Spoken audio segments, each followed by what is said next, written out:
हाँ, कैसे हैं? तो देखिए, आज का जो क्लास है आपदा प्रबंधन, डिसास्टर मैनेजमेंट से कुछ क्वेश्चन वीवीआई क्वेश्चन हम लेकर आए हैं और कुछ क्वेश्चन छूट भी गया है। तो लेकिन कुछ क्वेश्चन जो वीवीआई है मुझे लगा वो सारे क्वेश्चन अभी करवा देंगे। ठीक है, आप लोग कॉपी किताब जो भी है निकाल के फटाफट बैठ जाइए, सारे क्वेश्चन को अभी कराना है। तो देखिए, फर्स्ट क्वेश्चन कह रहा है कि आपदा से आप क्या समझते हैं? आपदा, आपदा का माने होता है संकट। समझ गए? आपदा का मतलब होता है संकट। तो संकट आना ही आपदा कहलाता है। ये तो हो गया, कोई दिक्कत की बात नहीं। आपको कोई भी तरह से संकट आ सकता है, आपको संकट किसी भी ढंग से आपको आपदा आ सकता है। यानी कि देखिए, या ऐसे ही बोल सकते हैं, मानव या प्रकृति के माध्यम से संकट को आना ही आपदा प्रबंधन कहलाता है। समझ गए? क्या समझे कि आप मानव से, देखिए आप मतलब किसी को संकट दो ही तरह से आता है, दो ही जगह से, दो ही स्रोत है उसका संकट आने का। एक तो आएगा मानव ही एक दूसरे मानव को संकट क्षति पहुंचाता है, और दूसरा क्या होता है भगवान के जरिए। जैसे कि मान लीजिए अब रेल दुर्घटना हो गया, तो रेल दुर्घटना में तो वहाँ तो प्रकृति का आने की भगवान का बात है नहीं। रेल दुर्घटना हो गया, हो सकता है ड्राइवर को अच्छा से चलाने के लिए नहीं आता हो, या कोई प्रॉब्लम हो गया हो, या ड्राइवर सो गया हो, है ना। तो वो उसमें भगवान का प्रकृति का कोई मतलब उसमें हाथ नहीं है। लेकिन मान लीजिए कि वहाँ पे मनुष्य का हाथ है। ठीक है, ये दुर्घटना हो गया, मनुष्य से हो गया। और दूसरा बात करेंगे, इससे बाढ़ आ गया, या मान लीजिए कि वर्षा हो रही है। यदि वर्षा आ गया तो वर्षा में हम लोग का, मनुष्य का क्या हाथ है? वो तो प्रकृति का, भगवान का हाथ है ना। तो ये हो गया प्राकृतिक आपदा। आपदा दो प्रकार के होते हैं। आपदा या तो मानव के जरिए आता है, या तो आता है प्रकृति के जरिए। ठीक है, यानी कि मानव या प्रकृति द्वारा आने वाले संकट को आपदा प्रबंधन कहते हैं। और फिर जैसे कि आप एग्जाम्पल में बहुत सारे दे सकते हैं, जैसे कि चोरी करना, डाका डालना, सुनामी आना, बाढ़ आना, रेल दुर्घटना, बहुत सारी सब चीज़ें। फिर अगला क्वेश्चन है, आपदा कितने प्रकार के होते हैं? हम ये बताएं, आपदा दो प्रकार के होते हैं। एक होता है मानव जनित आपदा, एक होता है प्राकृतिक आपदा। ठीक है, मानव जनित आपदा जो मनुष्य के जरिए आपदा आता है, संकट आता है, तो उसे मानव जनित आपदा कहते हैं, जैसे चोरी करना, डाका डालना इत्यादि। फिर एगो प्राकृतिक आपदा, प्राकृतिक आपदा जो प्रकृति से जो संकट आता है, जो भगवान से संकट आता है, जैसे कि वर्षा आना, बाढ़ आना, सुनामी आना, भूकंप आना इत्यादि। अगला है सुखाड़ किसे कहते हैं? जब 25% वर्षा की अधिकता की कमी हो जाता है ना। जैसे कि मान लीजिए सुखाड़ किसे कहते हैं? जब 25% से भी अधिक वर्षा जब होने लगता है ना, तो उसे सुखाड़ कहते हैं उस स्थिति में, है ना। तो सुखाड़ समझ गए हो किसे कहते हैं? जब 25% से वर्षा की मतलब जब 25% अधिक से वर्षा की कमी होने लगती है, तो उसे हम सुखाड़ करते हैं, या 25% कम भी कर सकते हैं, कोई दिक्कत की बात नहीं। फिर अगला क्वेश्चन है, दो कृत्रिम जलाशय का नाम लिखे। तो दो कृत्रिम जलाशय यानी कि जो मनुष्य द्वारा, मानव द्वारा बनाया गया जलाशय है। जैसे पहला है गोविंद सागर, पहला है गोविंद सागर, गोविंद सागर, सागर पहला है गोविंद सागर, और दूसरा है सरदार सरोवर, सरदार सरोवर। ठीक है, अगला क्वेश्चन है, तो समझ गए दो कृत्रिम जलाशय कौन है?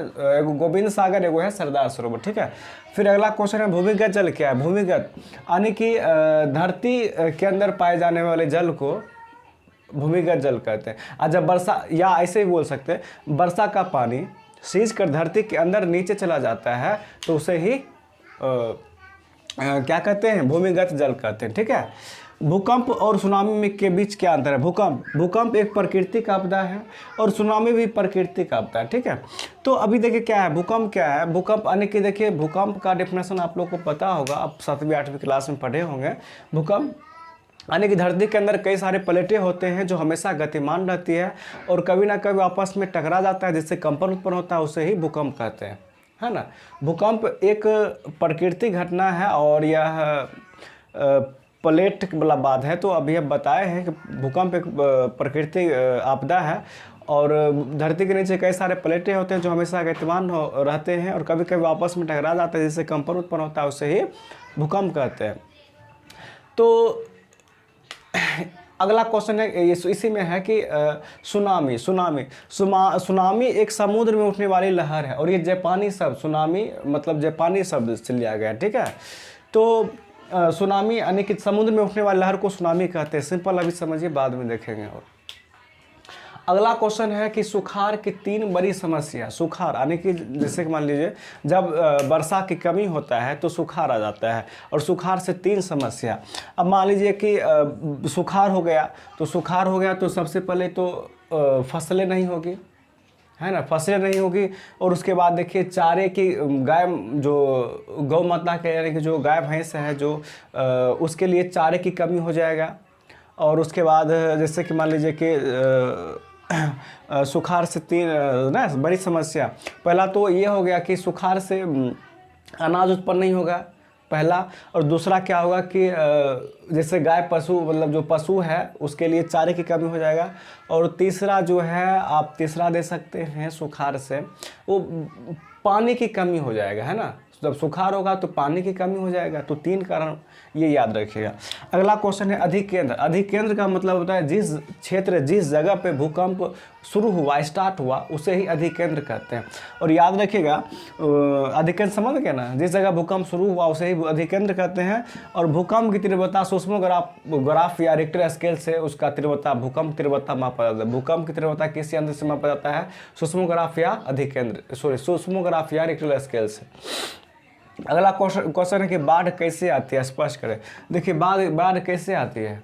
जब अधिक वर्षा आ जाता है, जब वर्षा के मौसम में जब अधिक वर्षा होता है नदी तालाब भर जाता है ना। और जब नदी तालाब भर जाता है तो पानी जो होता है उसके ऊपर से बहने लगता है।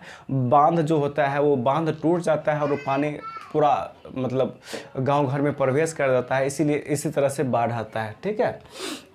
फिर अगला क्वेश्चन है बाढ़ कौन सी आपदा है? बाढ़ कौन सी आपदा है? तो बाढ़ प्राकृतिक आपदा है ना, प्राकृतिक आपदा है बाढ़।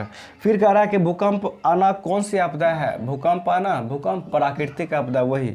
फिर है रेल दुर्घटना कौन सी आपदा है? ये मानव जनित आपदा है, मानव जनित आपदा है ना, ये मानव जनित आपदा है। तो ये सारे क्वेश्चन हमने आप लोग को 12 क्वेश्चन आप लोग को करवा दिए हैं, और भी ढेर सारे क्वेश्चन आपदा प्रबंधन में देखेंगे जो भी होगा। और आप भी ऐसे आप लोग को लग रहा है कि कोई क्वेश्चन हम छोड़ दिए हैं तो प्लीज़ कमेंट बॉक्स में कीजिएगा और अच्छा से पढ़िए। और मेरा तबीयत कुछ ख़राब है फिर भी मैं कोशिश करता हूँ कि मैं वीडियो बनाऊं। आप लोग का एग्ज़ाम बहुत नज़दीक है, आपके लिए मेहनत करूं और आप लोग भी मेहनत मेरे साथ साथ कीजिए ताकि अच्छा नंबर आ जाए। और इससे बढ़ के मेरे लिए खुशी क्या हो सकता है ना।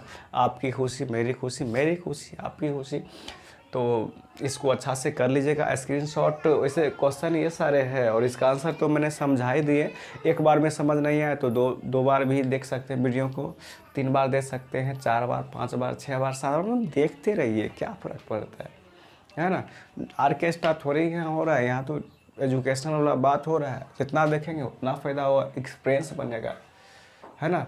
तो थैंक यू सो मच, मिलते हैं अगली वीडियो में।